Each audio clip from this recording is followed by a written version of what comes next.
mong butang-tang. Oh, mahal na pa ni Father 1.5. Dahil yung isulinda na kung haba, iba mo, na siya ko, 50,000 ang haba. Diba niya, mahal gani imong haba, baratuon imong haba, mga minor spirits na mayroon na mga demonyo, mga lower rank. The more mahal imong haba, high rank na. Uy. Bisan ako nga exorcist ko, di ko muhikap sa inyong haba.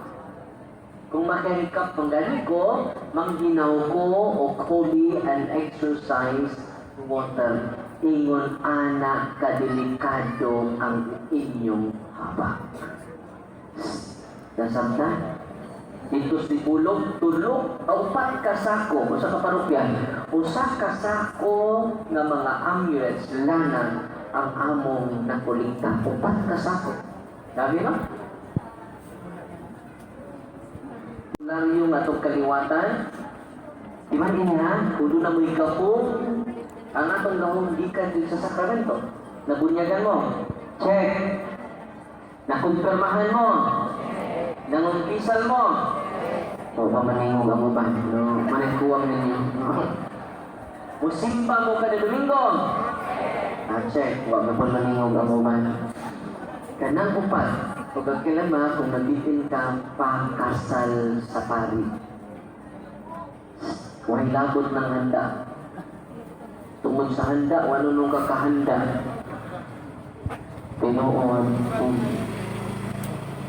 kung 100% na Diyos, o 90% na Diyos mong gugma ng bayana, ang lakiha, ayaw na paglangay, pagtuol sa sacrament of matrimony. Abi ninyo, kung wag pa mo makasal karon, inyong ibutang sa alanganin ang inyong tibuok pamilya. The first miracle of Jesus happened at the wedding. Asa man? Sa Kana. Unang milagros dito na itabo sa kasal. Walang priority ninyo ang sacrament. Iban ini ha? Grabe ang panalangin sa Ginoo. Daghan man karon nga kasal tuod, pero duol po kalwalaryo. Walang na-oppress mo. Daghang sakit na di ninyo masaktan. E ba mo makaayo ninyo? Labi nag-oppression na sakit, bisag doktor pa sa Amerika. Di makaayo yan. Ang kinsa may makaayo na, muna good news ko ninyo. Rini na mo. Kinsa makaayo na? Ang sacramentals plus sacraments. Tuulan ninyo ang mga sacrament. Gamitan ninyo mga sacramentals. Di man ini makasave mo libuan ka pesos. Makasave mo milyon ka pesos. Alipay mo. Ato-ato ka. Ayaw mo. Unya atong i-renounce in front of the tabernacle, in front of the Blessed Sacrament, tanan na itong tuo-tuo. Nakikita na po ninyo na may mga pungsoy, mga tuo-tuo ninyo, mga lanang ikasagularyo pa ato. Ang inyong paghimog ritual sa inyong balay, i-renounce ninyo. Non-Catholic, nasa prayer book. O ang hanay niya na ang i-post sa Facebook na ko. Kahit diliver sa inyong balay. Pwede na.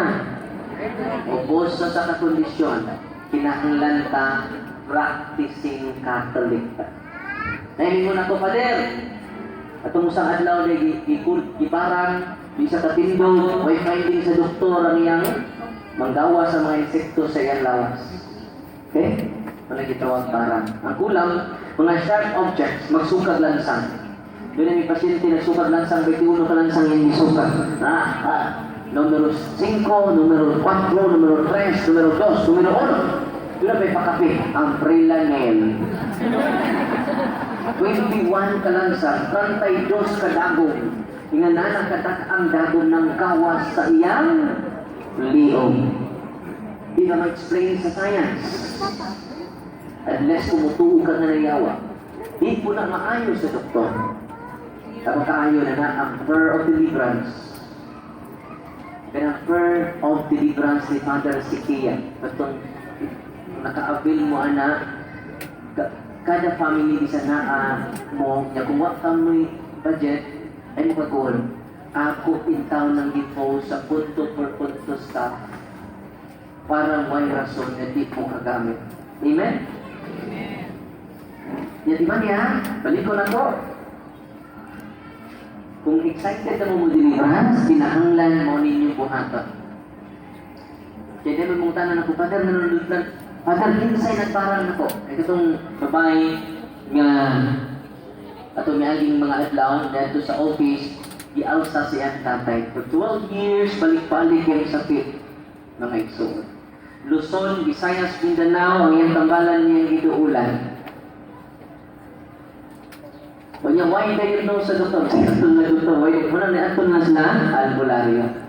Ako sila dinan, sakto na ni Amo. Kaya ang among ihatag ninyo, dili ang kaugalingon ni Father Darwin, ang ihatag na mo ninyo ang sakramento, pangumpisal, nangumpisal sila tanan. O magpangumpisal kay anointing, i-deliverance ang iyang sakit. Di siya katindog. Ako ginanday, dahuman ang deliverance, tindog! Ayan na ba mo? Bawo pa niya, okay ba? Suway ko ng tindog. Pag kung tindog niya, nakatindog na siya na siya, o nihinay-hinay, o lakaw. Perting lipaya ni tatay, o nanangikan pa siya sa isla, sa mga isla, sa buhok. Sabi na? Yung isang makaayaw na, hindi si Father Darwin, 90% gikan nila. Yan naman, niadto sila. Namati sila sa catechism. Ni-increase silang knowledge, ni-increase ang ilang pagpanitamag. 10% lang ang makatag ni Father Darwin. Pero ang Ginoo kumplito. Kung naain nyo 90%, naabot ang 10%, 100%. The supernatural blessing, the supernatural healing, the supernatural consolation. Despite gawa kaayuha, you are consoled. Amen. Malipayon ka, malinawon ka. Bisa doon na kay sakit na dili maayo. Iba mo, doon na may pasyente nga doon na sa stage 4 cancer. Titingnan siya, naa pa ang sakit, pero naa pa iyang sakit, pero wag dyan siya ibatik nga sakit. Bisan kamay. Kung ang doktor may pasultihon, nagkita na unta siya karon. Pero karon, siya serve sa misa, siya serve sa simbahan. Kada adlaw siya musimba. Eucharist is the source of healing. Amen? Tanan na niya din karon kung kaya pa ninyong makatindog, kaya pa ninyong makaari sa simbahan, simba mo kanunay kay lawas na ni Kristo ang atong pagdawatan. Mga nanay, mga tatay nga niya din karon, the best food nga inyong ikahatag sa inyong mga apo, sa inyong mga anak. Namin mo vitamins, no? Para healthy, para himso. Amen. Pero monitor sa tanang vitamins, monitor sa tanang food supplement. Kaya siya ang panihatag sa anak sa tao, mao ang iyang puno. O mao ang kinabuhi sa kalibutan. Tinabay entrance fee atong simbahan, nahawa. Inikalawat ninyo diri mingon tas Father Nelson, sakristan. Bantay ng nangalawat gawa mo sa Sibon. Ano man Father Nelson, di na to pakalawaton sa lawas ni Kristo. Yung sa may di pakalawat ni Lilia ba? Bukog ni Kristo. Aron mapukog yung mga tihik na nagko, maning simpa karoon. Mingon mas Father Nelson na, dili, muhugag sa dili, ang atong madala inikuli, lawas o dugo sa atong Ginoong Yeso Cristo.